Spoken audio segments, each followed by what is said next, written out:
Magandang araw po sa inyong lahat ha. Ay nako po, taliwas sa inaasahan natin ang prosekusyon ng International Criminal Court sa kaso ni Tatay Digong ay pumalag doon sa mosyon ng mga abogado ni Tatay Digong para sa interim release.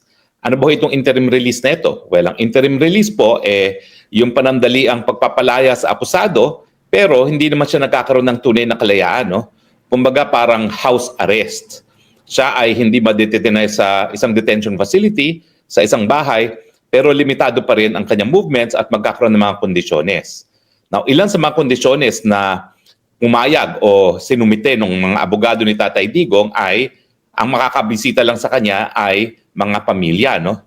At syempre, yung lugar, well, sinabi na ni BP Sara, isa sa lugar na pinag-isipan ay Australia, no? Hindi ko pa alam kung ano yung ibang lugar na pinag-isipan. Pero yung lugar kasi, kinakailangan membro ng ICC. At gaya ng nasabi ko nung naunang broadcast natin, iilan lang naman yung mga bansa, sa mga karatig bansa natin, ang membro ng ICC. Isa na dyan ang Australia, nandyan din ang New Zealand. Pero dito sa malapit sa atin na sa ating bansa talaga, ay ang malapit lang ay South Korea, no? At hindi ko pa alam talaga kung saan siya mapupunta, no? Pero ang sinasabi ng marami dahil nagpunta ng Australia si BP Sara at inamin naman niya na isa sa mga bansa na posibleng magkaroon ng interim release si Tatay Digong in Australia, isa na yan sa kinukonsider. Pero hindi natin inaasahan ay yung pagpalag ng prosekusyon. Bakit? Kasi doon mismo sa motion ng abogado ni Tatay Digong, sinabi nila na nagkausap na sila ng prosekusyon at hindi raw tututol ang prosekusyon. Kaya naman, akala ng marami, in the bag na. Kasi pag hindi naman tumutulang prosekusyon, wala nang dahilan para hindi siya magkaroon ng interim release. Well, ngayong formal na pong naghain ng oposisyon ang prosecution, well, ayan po, paglalabanan pa rin ang issue ng interim release. Hindi pa po yan in the bag. Siyempre po, kung hindi naman nag-oppose at sumuporta pa ang prosecution, in the bag na yan. Ngayon po, talagang pag-aaralan pa ng hukuman. Ano ba yung mga bagay-bagay na titignan ng hukuman? Well, una-una, yung pagiging flight risk. Siya ba ay eskapo? Well, alam nyo naman po, kung siya naman ay i-release sa isang bansa na talagang miyembro ng ICC at magkakaroon ng kondisyones, asahan naman natin na yung bansang yon, Australia o kung saan man, ay ipapatupad ang mga kondisyon na yan. No? At kasama sa mga kondisyon na yan, ay pagbabantay sa kanya. No? Hindi po ibig sabihin na interim release ay completely malaya na. No? Talagang house arrest po yan, kumbaga. Hindi siya po pwedeng lumabas ng bahay niya unless for specified reasons, siguro medical reasons, no?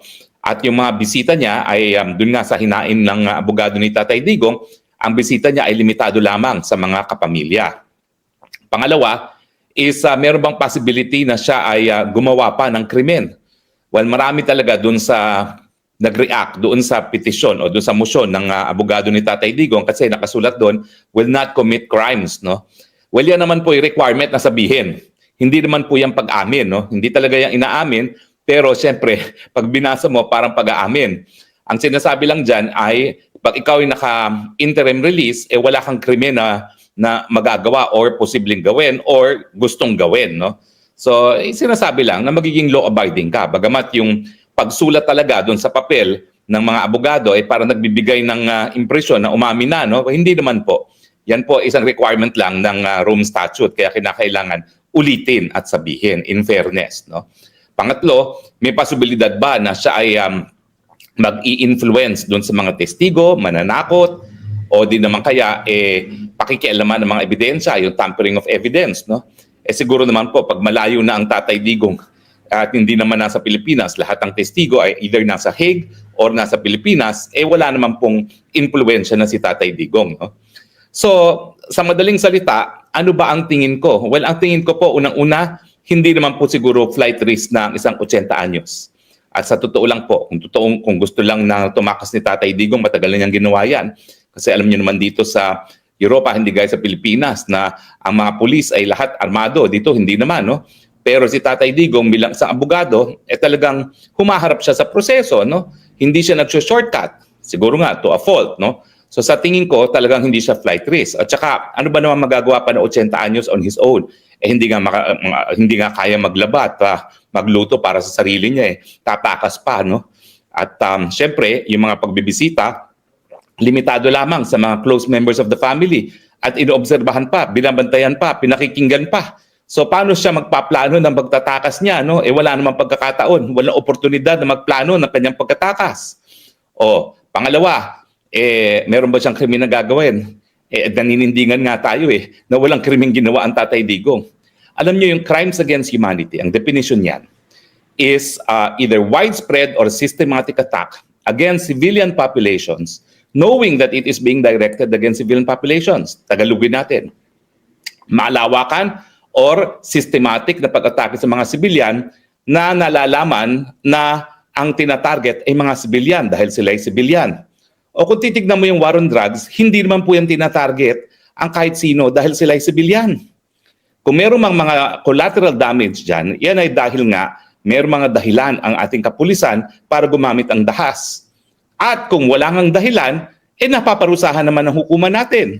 Of course, rinireklamo nila na konti lang daw ang napaparusahan. Bakit? Marami na bang naparusahan ng ICC? Aber, hindi nga, no? Kung ikukumpara mo yung numero ng lokal na hukuman, mas marami pa rin kaysa sa ICC na yan. Diba? So, sa tingin ko po, wala talagang krimen na nagawa ang Tatay Digong at dahil wala man siyang krimen na nagawa, wala naman siyang krimen na po pwede pang gawin. Now, yung pagdating naman sa pagpananakot sa testigo at saka yung pagtatamper ng evidence, ano ba namang oportunidad ni Tatay Digong dyan? Malinaw na ang Marcos administration nang nag-surrender kay Tatay Digong, hindi pa nga hinihingi ng ICC, ibinigay na. Ibig sabihin, anong kakayahan ni Tatay Digong na manakot sa mga testigo samantalang talaga namang magkalaban na sa politika ang Marcos at Duterte? Mabuti sana kung kontrolado pa ng pulis ng Tatay Digong ang ating kapulisan at hukbong sa datahan. Hindi na nasa kamay na ng kalaban. At kayo naman, kung hindi nyo pa alam na magkalaban ng Duterte at Marcos, hello, anong planeta kayo galing? Malinaw na malinaw po yan na hindi mo magkakampi ang Marcos at Duterte.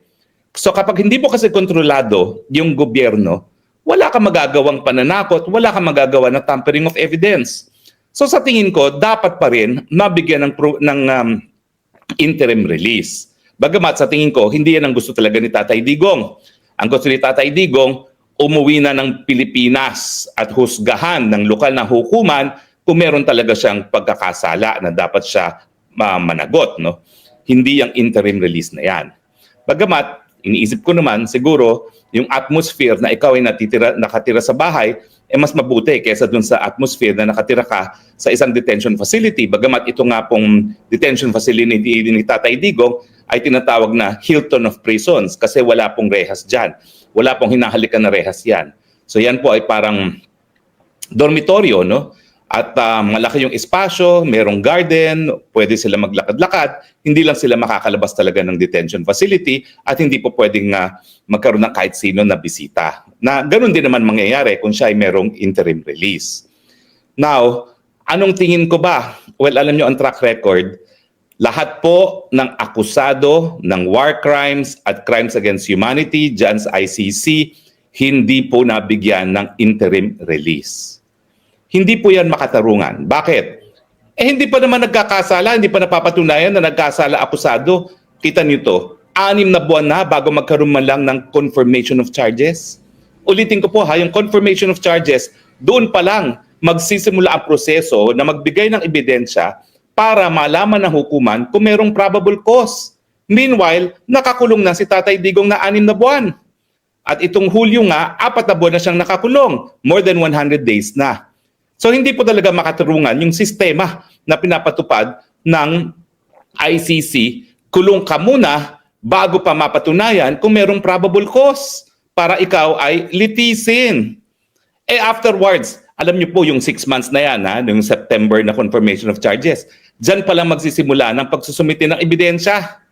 Hindi pa po yan ang petsa kung saan magdedesisyon sila kung meron ngang sapat na ebidensya. Siguro po aabot pa ng 6 na buwan yan. So bago pa magkaroon ng desisyon kung meron kang probable cause para mag-continue ang paglilitis, 1 taong ka nang nakakulong. Makatarungan ba yan? Hindi. Lalong-lalo na dahil sa mulat-mula ang sinasabi natin, wala nang jurisdiction ng ICC. At yan naman po'y malinaw doon sa dissenting opinion ng dalawang mahistrado sa Appellate Tribunal nang ito po ay dinulog sa hukuman kung papayagan bang magtuloy ang preliminary examination. Kasi nga, di ba, in-explain ko sa inyo ng pagkakaiba ng ICC para maingganyo yung Amerikano na sumapi ay lahat ng gawain ng prosecutor dapat maaprobahan nitong pre-trial chamber na nakikita natin ngayon. So, sa tingin ko, mas importante na madesisyonan ng hukuman yung issue kung meron nga bang jurisdiction ng tribunal o hindi. Kasi kapag nagdesisyon siya na walang jurisdiction, tapos na ang kaso, tuluyan ng malaya si Tatay Digong. Now, ang nakakaabala is, bakit biglang nagbago ang posisyon ng prosecution? Sinabi talaga ng abogado ni Tatay Digong na ang prosecution daw ay hindi na tumutol sa kanyang interim release.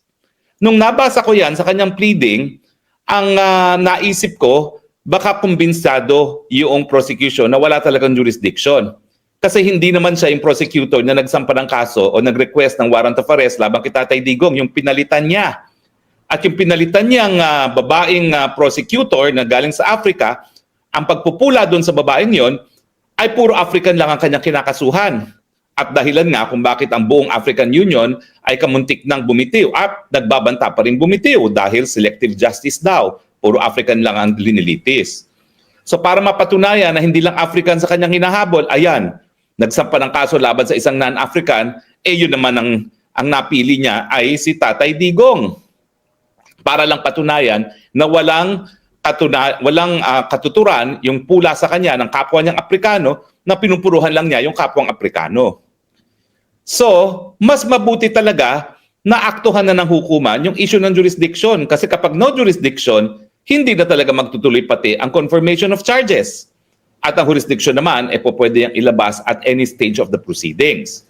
Now, sinasabihin ng prosecution na yung dalawang decision nga ng pre-trial chamber at saka ng appellate tribunal kung saan kinatigan yung pagpapatuloy ng preliminary investigation ay patunay na merong jurisdiction ng hukuman. Hindi po. Lininaw talaga ng hukuman, pareho ng pre-trial at saka ng appellate tribunal, na ang desisyon nila ay hindi desisyon tungkol sa jurisdiction. In brief, kaya tayo natalo doon, kaya nagpatuloy ang preliminary investigation, hindi kasi diniscuss ng Office of the Solicitor General kung bakit, anong epekto ng pagbibitiw natin sa Rome Statute. Na dahil hindi na nga tayo kasapi ng Rome Statute, dapat ang preliminary investigation ay masimulan 1 taon matapos ang ating pag-deposit ng instrument of withdrawal. Walang kahit anong diskusyon at ang tinutukan natin ay tinatawag na admissibility or yung complementarity principle na bukas at kayang litisin ng lokal na hukuman ng kasong ito. Ang sabi nung pre-trial chamber, kapag ang in-invoke mo ay yung complementarity na kayang litisin niya ng hukuman mo, inaamin mo na merong jurisdiction ang ICC, no? Kaya lang sinasabi mo na ang dapat gumalaw ay yung lokal na hukuman. Pagdating naman sa appellate tribunal, ang sabi ng appellate tribunal, hindi mo na po pwedeng i-argue itong issue ng jurisdiction for the first time on appeal. Dapat yan, diniscuss mo doon sa pre-trial chamber. So sa akin, bagamat ako'y nabahala dito sa pagbabago ng tono ng prosecution, hindi ko alam tuloy kung talagang tama yung sinabi ng abogado ni Tatay Digong na kinausap siya ng prosecution at hindi sila tututol, no? Or kung siya'y nanaginip lang, wishful thinking para mas madali yung kanyang trabaho. Hindi ko na alam kung anong dapat kong isipin. Pero ang realidad ngayon, hindi pa in the bag ang interim release ni Tatay Digong. Paglalabanan pa yan. At ang track record ng ICC, wala talagang binibigyan ng interim release. Para bagang talagang hindi makatarungan yan. Bakit? Kasi wala pa namang probable cause wala pang confirmation of charges and yet ayaw nilang i-interim release. Ito nga po yung problema na hindi hinarap si Tatay Digong sa lokal na hukuman. Kasi kung hinarap siya sa lokal na hukuman, ireresolba ng RTC yung issue ng nalabag ba ang karapatang pantao niya, meron bang jurisdiction ng ICC para siya i-extradite sa The Hague, at pinaka-importante, pwede bang bigyan ng provisional liberty si Tatay Digong habang dinidinig ng RTC. Pinagkaitan siya ng ganyang pagkakataon, so hindi natin alam kung yung panandaliang pagpapalaya ay dapat ibigay kay Tatay Digong na ang magdedesisyon ay lokal na hukuman. Hayan, ngayon opposed. So ngayong tinutulan ng prosecution, yung track record ng ICC na hindi nagbibigay ng interim release, ang aking conclusion, abay, medyo 50-50 tayo dito, no? Kung dati meron tayong 55 na baka naman mabigyan ng interim release kasi hindi nga tututulang prosecution, ngayon 50-50 uli. Dahil wala ng track record ng ICC sa pagbibigay ng interim release. Alam mo, ICC lang yung ganyan. Yung mga ibang tribunal na binuo ng UN system, gaya ng, at miyembro rin ako ng bar ng UN Tribunal for War Crimes in Rwanda at saka yung former Yugoslavia, lahat ng akusado doon halos binigyan ng interim release. Umuwi sila sa Yugoslavia, babalik lang sila pag meron ng paglilitis. Walang problema. Bakit? Kasi naman, ang bumuo kasi ng mga hukuman ninyon ay UN Security Council. Lahat ng desisyon ng Security Council enforceable against all members of the UN. So kapag hindi talaga sinurrender ng gobyerno kung nasaan yung akusado sa hukuman, pwede magkaroon ng sanctions ang UN Security Council laban sa bansang yon, no? At kaya naman napapatupad yung mga order ng mga tribunals na yon para paapirin. Pero pagdating sa ICC, palibasa walang mandato ang Security Council at ito'y voluntaryong hukuman, walang ganong kapangyarihan ng UN Security Council na mag-impose ng sanctions kapag hindi napasipot ng mga bansa yung mga akusado na dapat litisin, no? Kaya siguro hindi nagbibigay ng interim release ang ICC. Gayunpaman, hindi makatarungan yan. Dahil pinarusahan muna ang akusado bago pa man mapatunayan na mayroong probable cause para magtuloy ang paglilitis. Di ba? Napakapait ng kapalaran ni Tatay Digong at hindi talaga makatarungan. Labag na sa tingin ko sa karapatang pantao ng presumption of innocence itong ganitong proseso. Kulong muna bago magkaroon ng probable cause. Well, not all is lost, no? Kasi may issue pa nga on jurisdiction. Kaya lang, ang aking babala dyan, wala na pong ibang kasong lilitisin na ICC kung hindi si Tatay Digong. Pag hindi sila nagtuloy ng kaso ni Tatay Digong, sayang ang mga sweldo ng magistrado, ng prosecutor at lahat ng staff ng ICC. Kung hindi ako nagkakamali, di ba sinabi ko na sa inyo, parang 141 million euros ang budget ng ICC na yan taon-taon. Malulustay lang po yung salaping yan dahil walang ginagawang ICC. So para nga maging inclination ng mga magistrado at lahat ng tao dyan sa ICC, sige na, tuluyan na natin ng Digong. Nang sa ganun, ma-justify yung mga sweldo nila, no? At ang kanilang budget. Pero, meron pa nga po tayo isang remedyo, ha? Domestic remedy. Kung saan sinasabi natin na ang Netherlands merong katungkulan na itaguyod at protektahan ang karapatang pantao ng lahat na nasa kanyang teritoryo kasama na si Tatay Digong.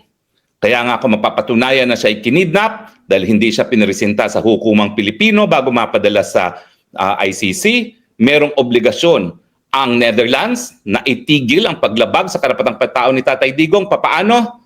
Sa pamamagitan ng pagpapalaya kay Tatay Digong na hindi naman imposible dahil siya po ngayon ay nasa teritoryo ng Netherlands, nasa kulungan na pag-aari ng Netherlands at kung hindi po ako nagkakamali, ang mga gwardya ay mga Dutch pa rin.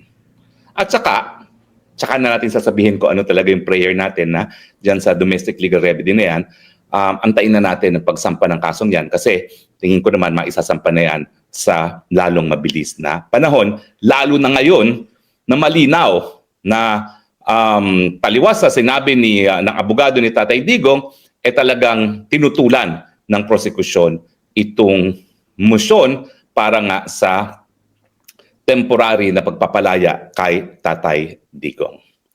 Well, anyway, ang ating layunin naman po ay mapaliwanag sa inyo kung anong nangyayari kay Tatay Digong dito sa ICC dahil lahat ng Pilipino merong karapatan pong malaman kung anong kapalaran ni Tatay Digong. Bakit?